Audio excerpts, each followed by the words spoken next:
बिस्मिल्लाहिर्रहमानिर्रहीम जी दोस्तों की हाल है ठीक हो। अज की पहली खबर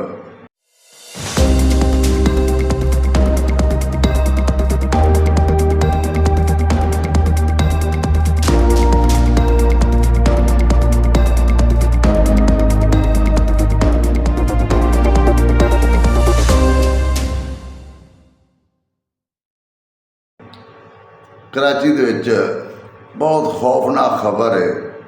1.5 साल की बच्ची दे नाल ज़्यादती। दूसरी खबर गुजरात तो जिथे किसी 2 बच्चों को जम के सुट दिता। तीसरी खबर अब्दुल्ला तार शहीद दे केस च नवे इंकशाफात।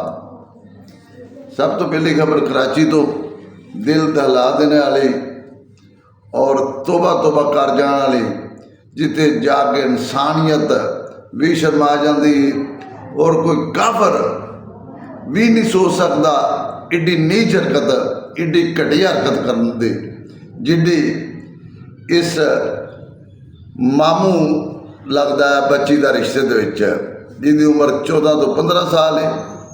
वो बच्ची नूं लिजांदा है दुकान ते चीज़ दवाउण वास्ते। जिस वक्त बच्ची नूं चीज़ दवाउण वास्ते जांदा है, वापसी के उत्ते जो बच्ची नूं लैके आउंदा है, उदों उस 1.5 साल की बच्ची दे नाल ज़्यादती कर जांदा है। इसदी उम्र लड़के की उम्र 14 तो 15 साल और ये मामू लगता है। जिहड़ी बच्ची की माँ है तो ये लड़का, ये दोवें कज़न ने आपस दे विच, ये रिश्ते च मामू लगा ना जी। इस जालम के बच्चे ने उस 1.5 साल की बच्ची के नाल ज़्यादती की, जिते इंसानियत भी खत्म हो गई है। कोई मुसलमान वाली गल ही कोई नहीं हैगी।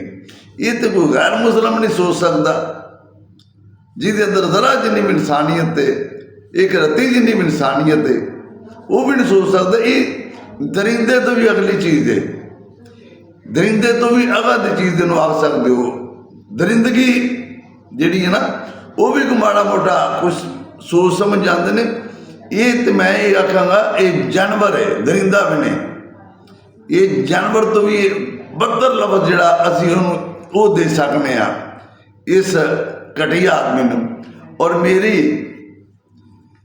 तलाह के मुताबिक जो ये बच्ची ने वापस लैके घर आया, उदों बच्ची की हालत गैर हो गई। जो उसकी माँ ने वेख्या, वो हॉस्पिटल लैके पहुंची।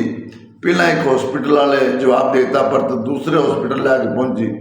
उत्थे जाते तक बच्ची की डेथ हो गई, जितों मैडिकल दे विच पता लग गया कि इस 1.5 साल की मासूम बच्ची दे नाल, इस फुल दे नाल, जिन्हों अजे बोलना भी नहीं सी आउंदा, वो दरिंदगी का शिकार बन गई है। और मेरी वज़ीर आला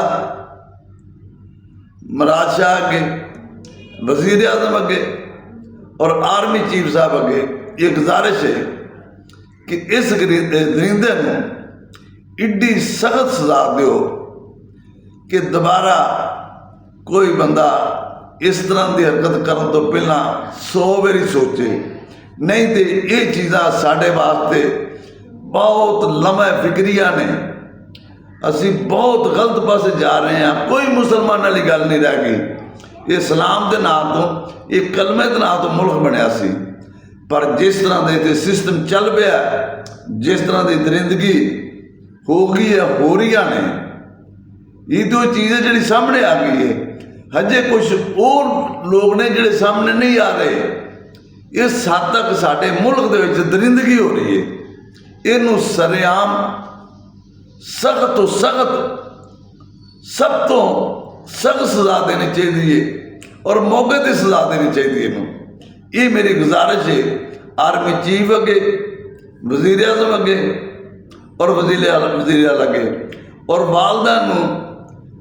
ये मेरी नसीहत है कि अज जिहदी बेटी है उहदी बेटी है, जिहदी भैन है उहदी भैन है, जिहदी औलाद है उहदी ही है। ਕਿਸੇ ਤੇ कोई भरोसा ना करो।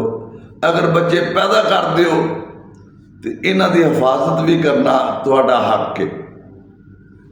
इन्हां दी हिफाजत करो बच्चों की, ताकि कोई कोई इस तरह की 1.5 साल की बेटी किसी की दरिंदगी का शिकार ना हो सके। अगे दूसरी खबर आ जाओ, दिल दहला देने वाली वो भी खबर है। गुजरात थाने सदर के इलाके दे विच किसी बच्चे जमे ने, जम के छापड़ च पा के एक बेटा ते एक बेटी जिंदा उत्ते सुट गए ने। उतों जो लोगों जो वेख्या उन्होंने छापर खोलिया, छापर दे विच एक बेटी एक बेटा, एक बच्ची एक बच्चा जिहड़े जिंदा सन, उन्होंने तो उठा के हस्पताल दाखिल कराए ने। मेरी अदारियां और पुलिस नूं ये गुजारिश है कि जिन्हें भी ये जुल्म किया है, जिस भी ये पाप किया है, इन्हों तलाश करके ये भी सजा दे हकदार ने। जिन्हें ये नजायज़ करतूत की है वो भी सजा दे हकदार ने। जिन्हें जम के सुट गया कि इनू भी सजा देनी चाहिए। अगों तीसरी खबर अब्दुल्ला तार के केस च, जिदे च कुछ नए उच्चापात सामने आ रहे हैं और हमेशा अपने अदारियां की सपोर्ट करनी चाहिए। अज जिहड़े बेबुनियाद लोग सिर्फ खबरां बनाने वास्ते गलत खबरां पढ़ी जाते हैं, गलत अफवाहां उड़ाई जा रही हैं, इहदे नाल तफ्तीश ते असर पैंदा है। इहदे नाल तफ्तीश ते असर पैंदा है। एक एक चीज़, एक एक लफ्ज़ जिहड़ा हकीकत मबनी है, वो मैं जिवें मैनूं इतलाह मिलती है, ज़राए तो मिलती है, मैं उस वक्त अपने दोस्तों नाल शेयर करना। जिहड़ी कल टिकटाकर मारिया सियालकोट एयरपोर्ट तो गिरफ्तार की जी, सियालकोट एयरपोर्ट तो गिरफ्तार करके उन्होंने लाहौर मुंतकिल कर दिता। उहदे नाल एक टिकटाकर होर मुलवस निकली। इहदे च हजे कुछ चेहरे वो ने जिहड़े हजे वाजिया होने वाले ने, जिन्ना बेनकाब होना है। ये एक पाकिस्तान की हिस्टरी का वाद केस है, जिन्हों लोगों कारोबारी जिन्होंने तकलीफ सी अब्दुल्ला तार तो, उन्होंने भी ये भी लोग मुलवस ने। बहुत सारी चीज़ां ये हजे जिहड़ियां तुहाडे सामने आउणियां ने और साडे अदारे बहुत अच्छा काम करते हैं पे। सानू अपने अदारियां ते यकीन है कि इंशाअल्लाह हक और सच होगा और असी अपने अदारियां की तारीफ करने। जिस तरह साडे अदारे काम करते हैं पे, ये काबिल तारीफ है कि बहुत अच्छा काम करते हैं पे। और जिमें साडे कोल पूरी ऑथेंटिक खबर मिलेगी वो भी तुहानूं दसांगे। सुनी सुनाइयां बेहुदा खबरों के उत्ते यकीन नहीं करना। जिहड़ी हकीकत मबनी होगी वो जरूर दसांगे, तुहाडे नाल जरूर शेयर करांगे। पाकिस्तान जिंदाबाद, पाक फौज जिंदाबाद।